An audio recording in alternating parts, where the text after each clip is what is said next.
Assalamu alaikum, dear students. Today we are going to discuss about the morphological studies of RBCs. Okay, तो RBCs जो है वो bone marrow में उनकी production होती है. ओके, और मॉर्फोलॉजी हम कहते हैं, ये बायोलॉजी की एक टर्म है जिसमें हम स्टडी साइज शेप जो है स्टडी करते हैं. ओके, आरबीसी मॉर्फोलॉजिकल फाइंडिंग्स की अगर हम बात करें तो स्पर्म सेल्स की अगर हम बात करें तो इरेगुलर डिस्ट्रीब्यूटेड होते हैं इसमें आरबीसीज. इनके पॉइंटेड प्रोजेक्शंस होते हैं. क्लिनिकल एसोसिएशंस की बात करें तो लिवर डिजीज इसकी होती है, क्लिनिकल एसोसिएट होती है ये. ओके, और पायरुवेट काइनेज डेफिशिएंसी. और एनेस्कोर्मिया की अगर हम बात करें तो इसमें जो है सेंट्रल पैलर होते हैं. ओके, और ये आयरन डेफिशिएंसी होगी. और नेस्को नेस्कोसाइटोसिस की अगर हम बात करें तो इसमें जो है वेरिएशन होती है आरबीसीज के साइजेस में. तो इनकी जो है क्लिनिकल एसोसिएशंस है वो मींस के नॉन स्पेसिफिक फाइंडिंग है. और इनकी अगर देखी गई है तो वो आयरन डेफिशिएंसी में इनको देखा गया, थैलेसीमिया में देखा गया, और पोस्ट ट्रांसफ्यूजन वगैरह में देखा गया. ओके, बेसोफिलिक स्टाइपिंग कोर्स की अगर हम बात करें तो इसमें जो आरबीसी साइज होते हैं वो जो है ना वो इनकी होती है ग्रैनुलर डिस्कलरेशंस हो जाती हैं with in the cytoplasmic. Okay, और इनको देखा गया है थैलेसीमिया में, लेड पॉइजनिंग में. बेसोफिलिक स्टाइपलिंग की अगर हम बात करें तो उनके जो आरबीसी होते हैं स्मॉल होते हैं, यूनिफॉर्म होते हैं, पंक्चुएट होते हैं. ओके, विद इन द थैले sorry across entire the cytoplasm. Okay, इनको देखा गया है इनकी रेटिक्लोसाइटोसिस में. बाइट और ब्लिस्टर सेल की अगर हम बात करें तो इनको इनकी क्लिनिकल है एसोसिएशन है ऑक्सीडेटिव हेमोलाइसिस में.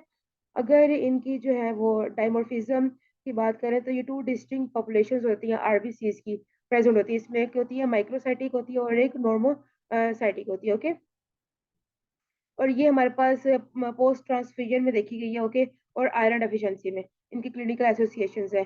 एकाइनोसाइट की अगर हम बात करें तो इसमें आरबीसी रेगुलरली डिस्ट्रीब्यूटेड होते हैं. उनके जो है वो एक ही जैसी जो है साइज होते हैं, राउंडेड प्रोजेक्शंस होती है उनकी सरफेस पे. ओके, और अगर हम लोग जो है इलेक्ट्रोसाइट की बात करें तो ये आरबीसी ओवल शेप होते हैं इसमें. और अगर इनकी जो है ना इलेक्ट्रोसाइट देखेंगे आयरन डेफिशिएंसी में, एनीमिया में. ओके, और हेरिडिटरी इलेक्ट्रोसाइटोसिस में. ओके, अगर ये बात करें हम लोग हिंस बॉडी की बात करें तो इसमें आरबीसीज की सब मेम्ब्रेनियस होती है इनके पास. ओके, जो कि सिर्फ देखी जा सकती है हिंस बॉडी स्ट्रेन्स करके. ओके, और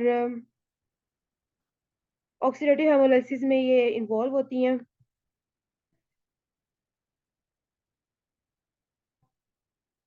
हाइपोक्रोमिया की अगर हम बात करें तो इनके पास जो है ना सेंट्रल पैलर होते हैं. ओके, 1/3 इनका डायमीटर होता है आरबीसी का. आयरन डेफिशिएंसी थैलेसीमिया में, एनीमिया में और क्रोनिक डिजीज में इन्वॉल्व होते हैं ये.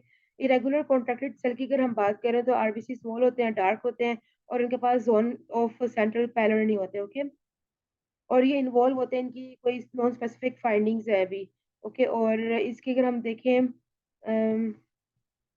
पॉलीक्रोमेशिया की अगर हम बात करें तो इसकी जो कलर वेरिएबिलिटी है वो होती है इसमें आरबीसीज में. ओके, और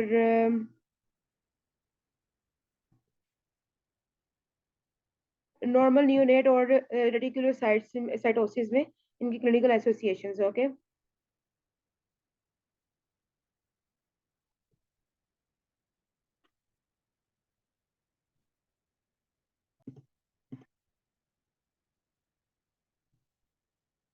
तो हम थे यहाँ पर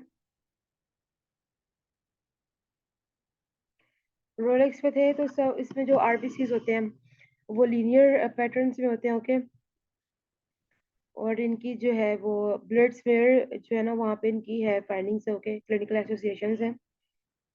तो अगर हम इनकी बात करें सिस्टोसाइट की अगर हम बात करें तो आरबीसी जो है ना फ्रेगमेंटेड अपेयर्स होते हैं. ओके, और इनके पास जो है ना वो सर्कुलर शेप नहीं होती, और ये ट्रायंगुलर जो है ना मॉर्फोलॉजी शो करते हैं, और इनकी जो है ना सेंट्रल पैलर भी नहीं होता है इनके पास. ओके, आरबीसी फ्रेगमेंटेशन सिंड्रोम्स में इन्वॉल्व होते हैं ये.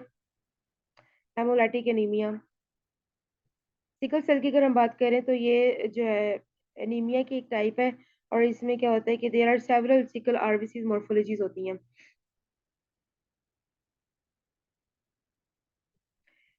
स्वेयर सिकलिंग सिंड्रोम में इन्वॉल्व होते हैं ये. स्फेरोसाइट, स्टोमेटोसाइट, और target cell I think so, और टेयर ड्रॉप. इनको हम वन बाय वन डिस्कस करते हैं. यहाँ पे अगर हम माइक्रोसाइटोसिस की अगर हम बात करें तो इसकी ये होता है माइक्रोसाइटोसिस में कि जो ब्लड डिसऑर्डर है माइक्रोसाइटोसिस। इसमें क्या होता है कि बोन मैरो जो होता है ना, वो प्रोड्यूस करता है लार्ज रेड ब्लड सेल्स। अब normally large red blood sales को जो है ना प्रोड्यूस करने लग जाता है बोन मैरो। और इसकी वजह से क्या होता है कि जो न्यूट्रिएंट्स होते हैं उनकी भी लेग डाउन हो जाती है। माइक्रोसाइट्स में ये होता है कि जब हमारा बोन मैरो होता है, वो स्मॉलर रेड ब्लड सेल्स को प्रोड्यूस करता है, उनके जो यूजुअल साइज है, ओके। और उनके पास इतना एनफ हेमोग्लोबिन नहीं होता कि वो हेमोग्लोबिन को ट्रांस मीन्स के ऑक्सीजन की ट्रांसपोर्टेशन में हेल्प आउट कर सके, ओके। नॉर्मल साइटिक एनीमिया में होता है कि जब हमारे पास बहुत थोड़े रेड ब्लड सेल्स होते हैं, ओके। और स्पेरोसाइट्स में ये होता है कि when there is loss of the part of the red blood cell membrane, जब इसमें जो है ना वो membrane of red blood cells नहीं होती है, ओके। और इसके ये होती है हेरिडिटरी स्पेरोसाइटोसिस डिजीज में इन्वॉल्व होता है, ओके। और अगर यहाँ पर देखें हम लोग तो हाइपोक्रोमिया की अगर हम बात करें, तो इसमें ये होता है कि इसके पास जो रेड ब्लड सेल्स है, इसके पास जो है ना वो कलर कम होता है, जितना नॉर्मल होना चाहिए उतना नहीं होता, ओके। और इसको हम लोग जो है ना अंडर लाइट माइक्रोस्कोप इसको हम एग्जामिन करते हैं। और अगर हम non chromic red blood sales की बात करें, the staining characteristic of the red blood sales reflect the haemoglobin concentration in the cell as well as maturity of the cell, okay। और mature red blood cells with normal hemoglobin concentration and the typical staining characters are described as non-chromic red blood cells, okay। और polychromasia की अगर हम बात करें, तो involved in the lab test when some of the red blood cells show up as bluish gray। जब red blood sales bluish grey appear होते हैं, तो हम इनको जो है ना लैब टेस्टिंग के लिए जो है ना भेज देते हैं, ओके।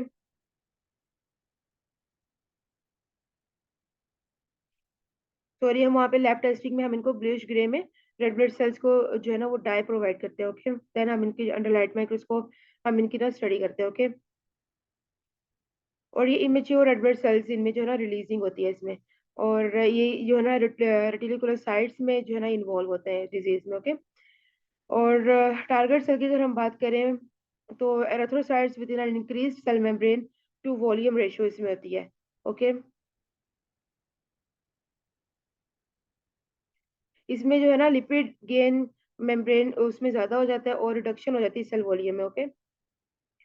और अगर हम सिकल सेल एनीमिया की बात करें, तो ये भी जो है ना इनहेरिटेड ब्लड डिसऑर्डर है। और ये एनीमिया की एक टाइप है। और इसमें ये होता है कि जो सिकल सेल एनीमिया, ये सेल्स जो है ना उनको उनकी शेप पे इफेक्ट करता जाके, ओके। और ये क्या करता है, उनकी जो राउंड फ्लेक्सिबिलिटीज क्या है, उसको स्टिफ फॉर्म में कन्वर्ट कर देता है और स्टिकी सिकल सेल्स में कन्वर्ट कर देता है, ओके। और सिकल सेल्स जो है ना इनके पास इतनी कैपेसिटी नहीं होती, या कह लें कि ये अपने प्रॉपरली फंक्शन नहीं परफॉर्म कर रहे होते ऑक्सीजन कैरिंग में, okay. So this is all about the morphological study of RBCs, and here is Howley Jolly, basophilic stapling, Gabor ring हो गया, augmentation हो गया, Rolex हो गया, okay, sickle cell, bird cell, teardrop, somatocyte, ovulocyte, और fragmented cell, spherocyte, helmet cell, fragmented cell, targets are normal microcyte और macrocyte, oval macrocyte और hypochromic macrocyte। इनकी जो है ना वो जो है ग्राफिकली रिप्रेजेंटेशन है। इनको देखने के बाद आप जब वहां से इसको गो थ्रू करेंगे वन बाय वन, तो आपको इजीली अंडरस्टैंडेबल हो जाएगा। और किसी चीज की समझ ना आए तो you may comment, okay. Thank you.